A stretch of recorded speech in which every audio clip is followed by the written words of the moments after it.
তোমার মা বাবা যদি পৃথিবীর সব কিছু তোমাকে ছেড়ে দিতে বলে, নবীজি বলেন মার বাবার জন্য সব কিছু ছেড়ে দেওয়া তোমার জন্য ফরজ, যদি ওটা জায়েজ হয়। এখানে একটা মাসলা আছে, যেহেতু আলেমরা বসে আছেন, মায়ের কথা শুনে কিন্তু স্ত্রীকে তালাক দেওয়া জায়েজ নেই। এত সম্মান যে মায়ের, এত সম্মান যে বাবার, আপনি মায়ের কথা মতো স্ত্রীকে তালাক দিতে পারবেন না, কিন্তু বাবার কথা মতো পারা যাবে। কারণ বউ আর শাশুড়ির ভেতরে যে সম্পর্কটা মার মেয়ের মতো হওয়া দরকার, এটা 100টার 98টা পরিবারে আজ বাংলাদেশে নেই। এই কথা বলে না কেন? এ ওর দোষ ধরে, ও এর দোষ ধরে। অথচ ওইটা যদি ওনার নিজের মেয়ে হতো কোনোদিন ওইভাবে ভুল ধরতো না, আর ওইটা যদি ওর নিজের মা হতো কোনোদিন দোষ ধরতো না। আল্লাহ ভালো জানে যে দুইজনের ভেতরে মিল হয় না, হচ্ছে না। এই জন্য মায়ের কথা মতো হুট করে আপনি বউ তালাক দিতে পারবেন না। বাবার কথা মতো যদি ওটা জায়েজ পর্যায়ে যায়, তাহলে বউ বাদ দেওয়া জায়েজ আছে। আমার ভাইরা, আমি একটা বাস্তব কথা বলছি। আজ বাংলাদেশের আমার যতটুকু ধারণা আমি দেখি এবং শুনি, এদেশের আজ 100টা পরিবারের 90টা পরিবারে শান্তি নেই, শুধুমাত্র বউ আর শাশুড়ির এই ছোট মনের কারণে।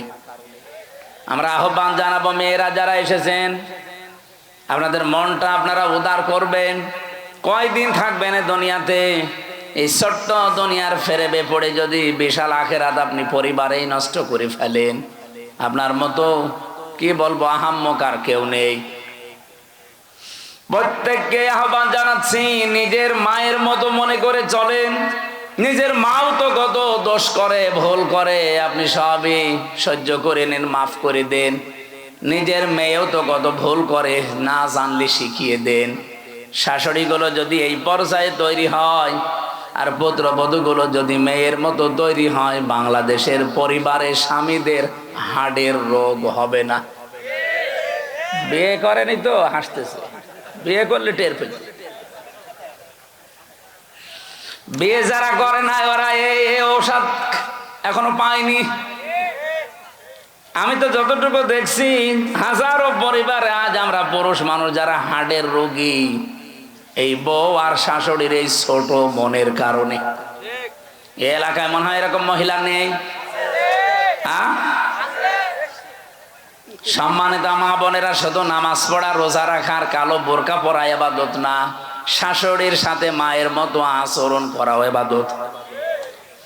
পুত্রবধূর সাথে নিজের মেয়ের মতো আচরণ করা, এটা ইবাদত। আপনি কিন্তু জালেম হয়ে মরবেন। এই শাশুড়ি যারা কিছু হলেই শুধু ছেলের কানে কানে তুলে দেয়, এটা তাল লাগায়, এর কারণে ছেলেটারও তার বউকে দেখতে পারে না, পরিবারে অশান্তি হয়, মেয়েটা অশান্তিতে থাকে।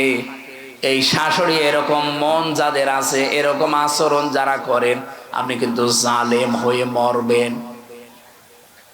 এরকম শাশুড়ি কার বাড়িতে আছে? একটু হাত তোলেন দেখি। এই এলাকায় তো ভালো মানুষ সব, দেখালাম তো, অনেক ভালো এলাকা।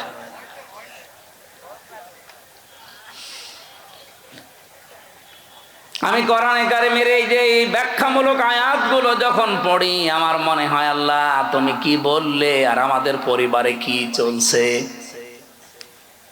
মায়ের কষ্টের কথাগুলো আল্লাহ আয়াতের পরবর্তীতে তুলে ধরেছেন। হামালাতুহু উম্মুহু ওয়াহানান আলা ওয়াহনি ওয়া ফিসালুহু ফি আমাইনি আনিশ করলি ওয়ালি ওয়ালিদাইকা ইলাইয়াল মাসির।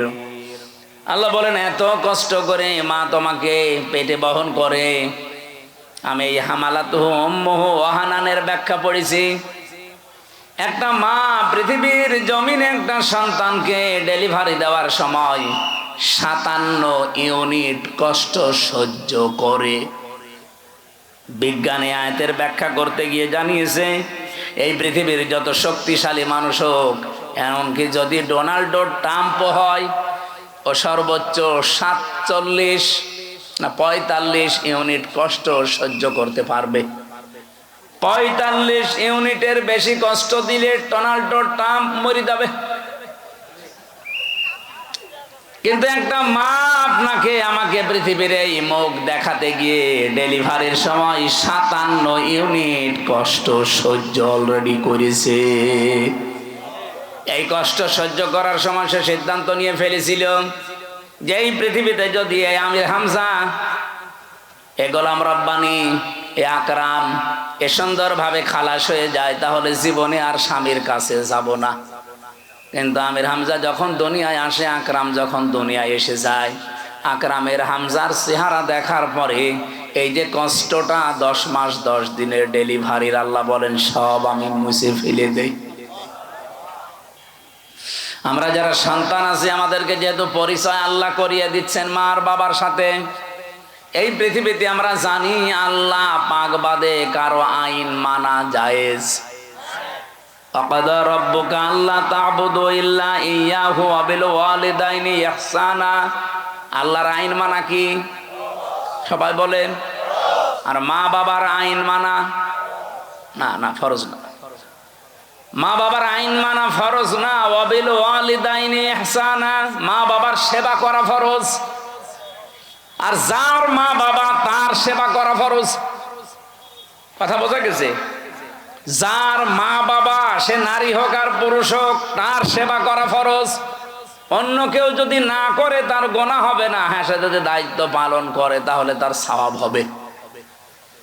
অনেক শ্বশুর আছে, শাশুড়ি আছে, আন্দাজে মন খারাপ করে, হ্যাঁ ইসলামী মাইন্ডের পরিবার থেকে বৌমা নিয়ে আসলাম, আমার খেদমত করে না। আরে বৌমা আপনার খেদমত করবে কোথায় পেয়েছেন আপনি? আপনার খেদমত যদি করা দায়িত্ব হয়ে থাকে, ফরজ হয়ে থাকে, এটা আপনার সন্তানের। তো ঠিক বললে তো হচ্ছে না, কারণ বহু সন্তান আমরা চাই। আমি আছি, রব্বানি আছে, আব্দুল হাই আছে, হাজারো সন্তান আমরা চাই আমার মা বাবার যে সম্মান আমরা তো জানি, তাদের সেবা করা, তাদের খেদমত করা। কিন্তু অধিকাংশ পরিবারে আমরা পারি না আমাদের বোর কারণে। কি কথা বললেন না কেন? এটা তো রেকর্ড হচ্ছে, আমার ম্যাডামও মনে হয় শুনবে, শুনুক, আমার আর কোনো ভয় নেই। মানে এখন আমরা এমপি তো আর ভয়। হযরত লোকমান তার সন্তানকে টাকা পয়সার সাথে আমার পরে ক্ষমতায় যাওয়া লাগবে কি করে, এইটা তিনি পরিচয় করাননি।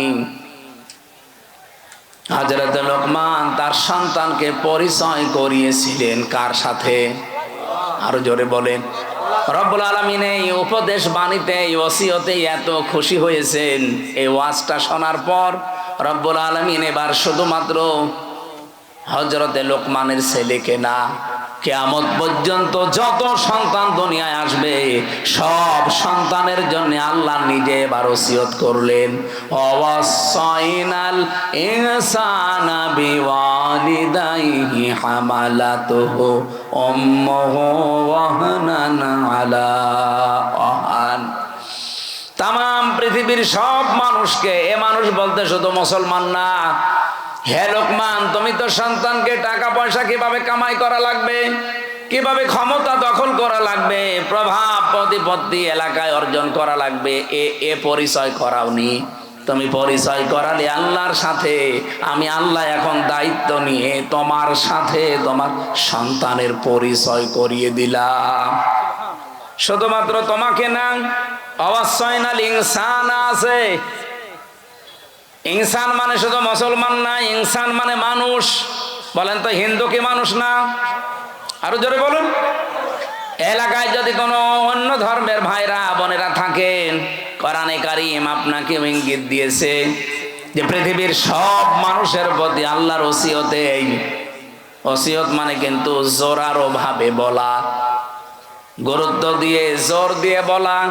আমি আল্লাহ জোর দিয়ে তাম পৃথিবীর সব মানুষকে বললাম, পিতা মাতা যাদের আছে তাদের সাথে ভালো ব্যবহার করা লাগবে।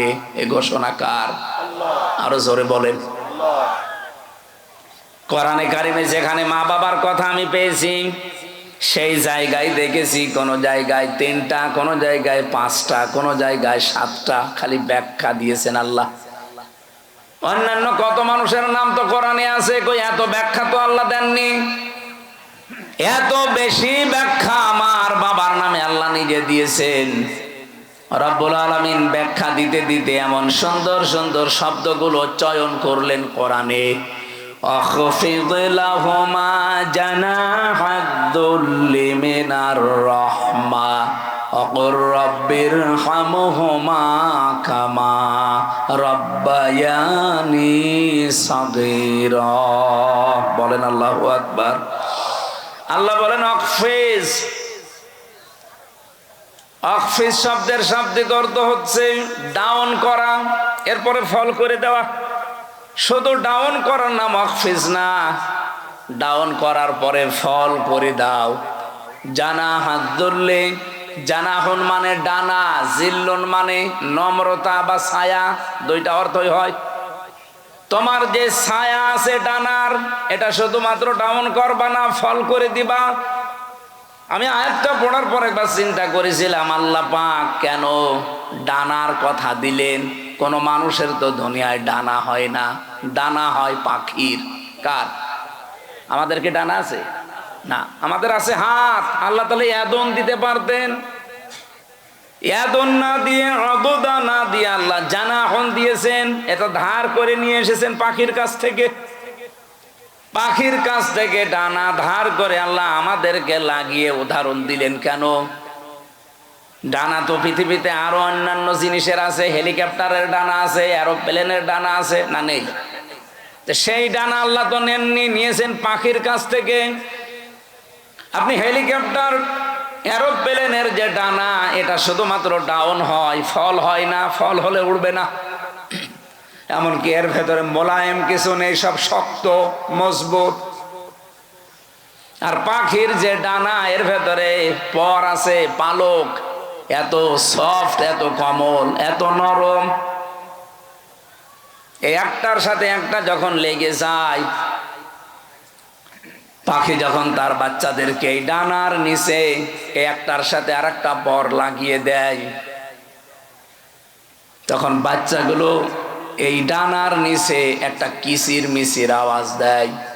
এটাকে বাংলায় বলা হয় অনির্বচন সুখ।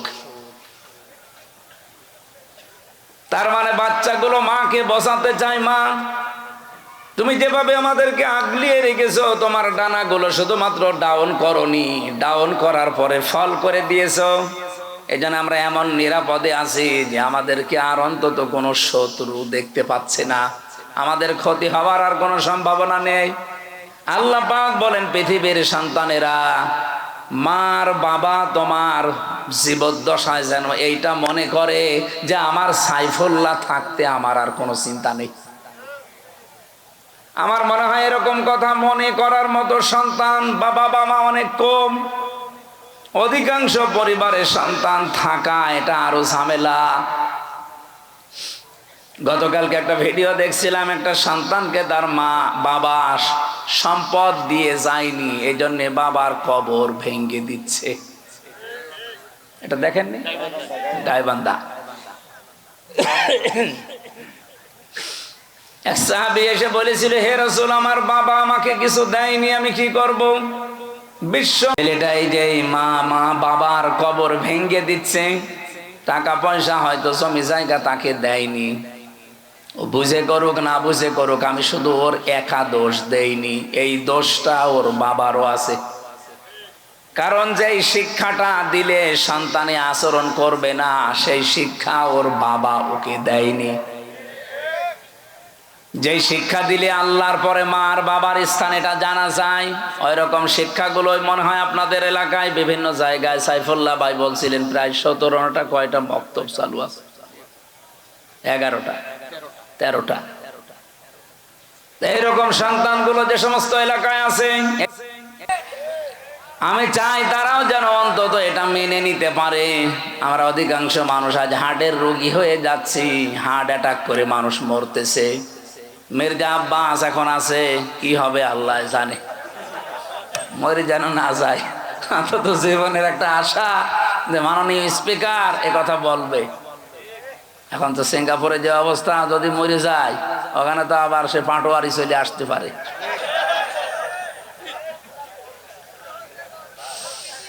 বগুড়াবাসী, এবার আমি যে কথা তুলতে চেয়েছিলাম, আমার 8টা পয়েন্টের উপর আজকে আলোচনা আমি নোট করেছি। রব্বুল আলামিন যে 3জন কালো মানুষের নাম বললাম তাফসিরে, এটা মারিফুল কোরআনে পাবেন। এই 3জন কালো মানুষের ভেতরে হযরতে লোকমান একজন। আল্লাহ পাক বলেন, আমি আল্লাহ তার মর্যাদা এত বেশি বাড়িয়েছি কেন জানো? ওয়ালাকাদ আতাইনা লোকমানাল হিকমাতা, অবশ্যই আমি লোকমানকে জ্ঞান দিয়েছিলাম, হিকমা দিয়েছিলাম, আর তাকে এই কথা বলে দিয়েছিলাম, আনিশ করলি ওয়ামাই ইয়াশকুর ফাইন্নামা ইয়াশকুরু লিনাফসি, আনিশ করলিল্লাহ, যে আমি আল্লাহর শুকরিয়া আদায় করো, কৃতজ্ঞ হও। যে ব্যক্তি আল্লাহর শুকরিয়া আদায় করে সে যেন নিজের জন্যই করে।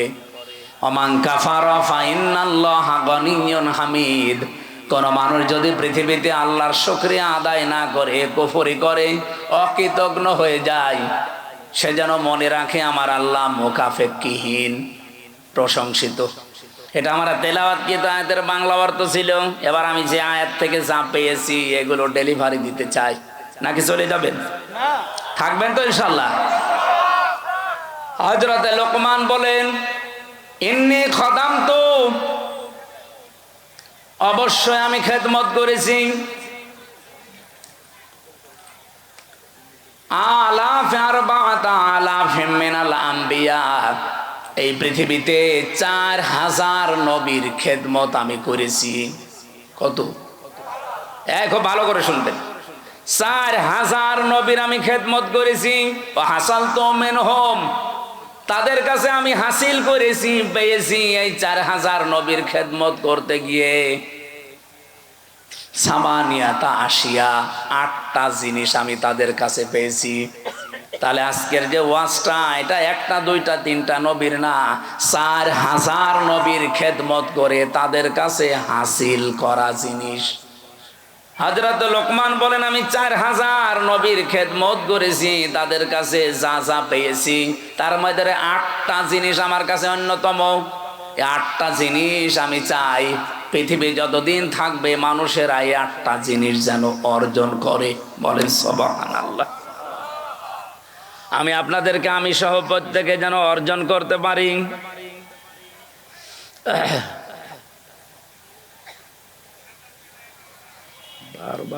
যত নবী আল্লাহ দুনিয়াতে পাঠিয়েছেন, প্রত্যেক নবীকে আল্লাহ পাক কম বেশি সেজদার হুকুম দিয়েছিলেন। হ্যাঁ, তাদের হয়তো এভাবে 5 ওয়াক্ত ছিল না, কিন্তু সেজদা দেওয়ার নিয়ম ছিল, কারণ সেজদা ছাড়া কেউ আল্লাহর নিকটবর্তী হতে পারে না। আসজুদ ওয়াকতারিব, সেজদা দাও, আল্লাহর নিকটবর্তী হয়ে যাও।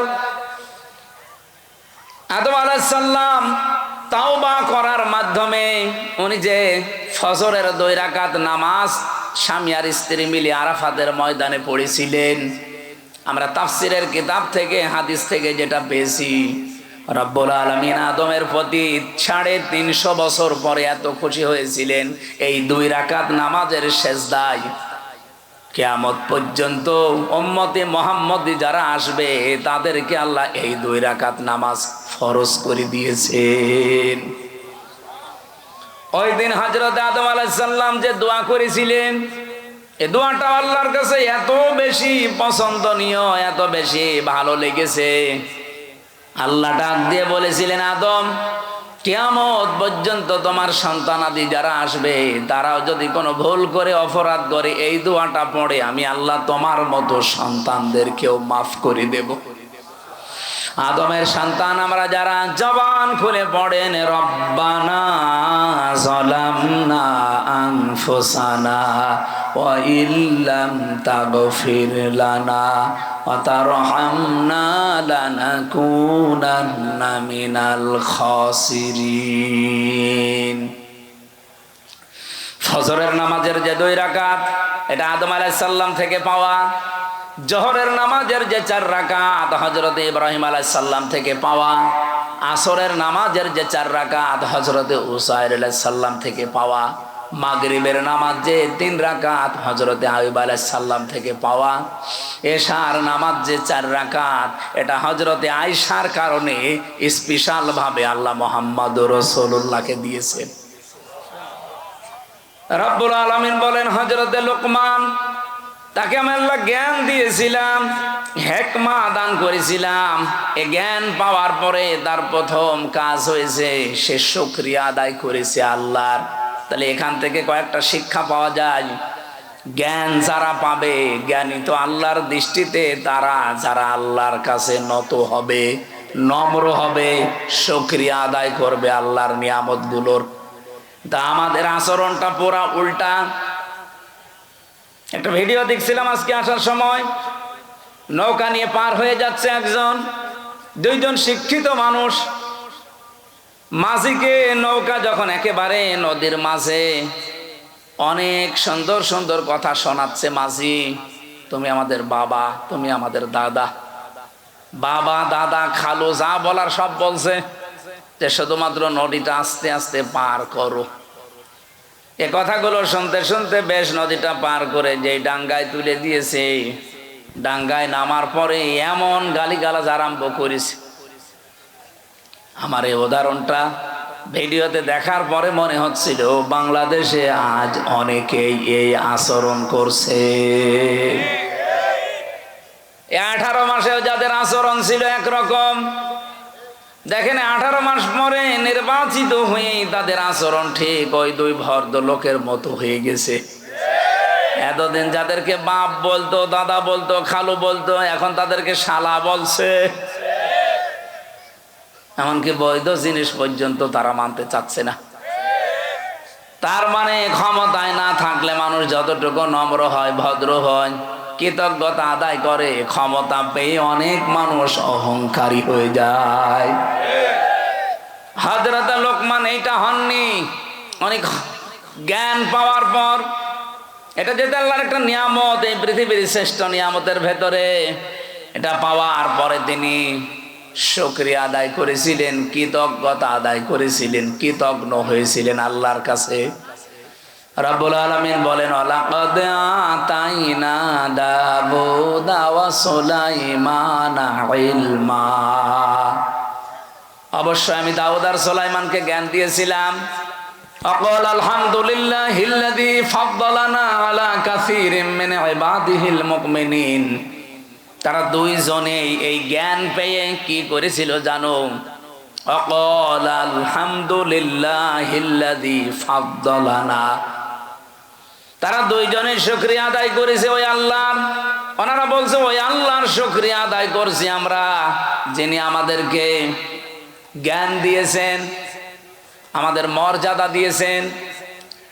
মেনে আলা কাসীরিম মিন ইবাদিহিল মুমিনিন, এই পৃথিবীতে বহু মুমিন বান্দাদের উপরে আমাদের মর্যাদা যিনি বাড়িয়েছেন, তার দরবারে আমরা শুকরিয়া আদায় করছি। তাহলে জ্ঞান পাওয়ার পরে জ্ঞানী মানুষদের আচরণ হওয়া দরকার। তারা নত হবে আল্লাহর দরবারে, দরবারে ইলাহিতে তারা আরো নম্র হবে, ভদ্র হবে, মাথা নত করবে। আর আমাদের মুসলমান আমরা দাবি করে দেখছি আমাদেরটা পুরা উল্টা।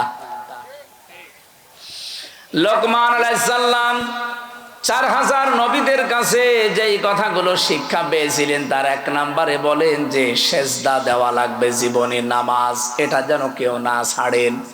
প্রত্যেক নবী যেহেতু এটা পেয়েছিলেন। 2 নম্বরে তিনি বলেন আমি এই শিক্ষাটা নবীদের কাছ থেকে পেয়েছি, যদি কেউ কারো বাড়িতে প্রবেশ করেন সে যেন উকি ঝুঁকি না দেয়। আজ আমাদের সামাজিক জীবনে এটা আছে না নেই? বেশ ভালো মানুষ মনে হয়, বাড়িতেও ঢোকে, সালাম দিয়েই ঢোকে, ঢোকার পরে শয়তান তারে দখল করে নেয়, বাড়ির ভেতরে শুধু এদিকে ওদিকে উকি ঝুঁকি দেয়। উনি বলেন 4000 নবীর খেদমত করে আমি এইটা পেয়েছি যে কারো বাড়িতে ঢুকলে উকি ঝুঁকি দেওয়া যাবে। কথা বুঝেছেন? অনেক মানুষ চালাকি করে, আমি দেখি বাড়িতে, বাড়ির বাইরে দাঁড়িয়ে সালাম দেয়, আসসালামু আলাইকুম। এটা দেওয়ার পরে জিজ্ঞাসা করে, করতে করতে বাড়ির ভেতরে প্রবেশ করে সব দেখা শেষ। না, এই চালাকি করা যাবে না, কোরআনের নিষেধ। ইয়া আইয়ুহাল্লাযীনা আমানু লা তাদখুলু বুয়ুতান গায়রা বুয়ুতিকুম হাত্তা তাস্তানিসু ওয়া তুসাল্লিমু আলা আহলিহা। রব্বুল আলামিন বলেন, হে নবী, ইমানদারদেরকে বলেন, নিজের ঘর হোক আর অন্যের ঘর হোক, সালাম দেওয়া অনুমতি ছাড়া কারো বাড়িতে যাওয়া, এটা আমাদের আর সামাজিক জীবনে আছে। বলেন বলেন, এটা আল্লাহ যেন আমাদের মেনে চলার তৌফিক দেন, বলেন আমিন। এটা অনেকেই হেলায় খেলায় নষ্ট করে, আমলটা করতে চায় না। না, এটা কোনো অনেক গুরুত্বপূর্ণ বিষয়, কোরআনে আল্লাহ যেহেতু দিয়েছেন।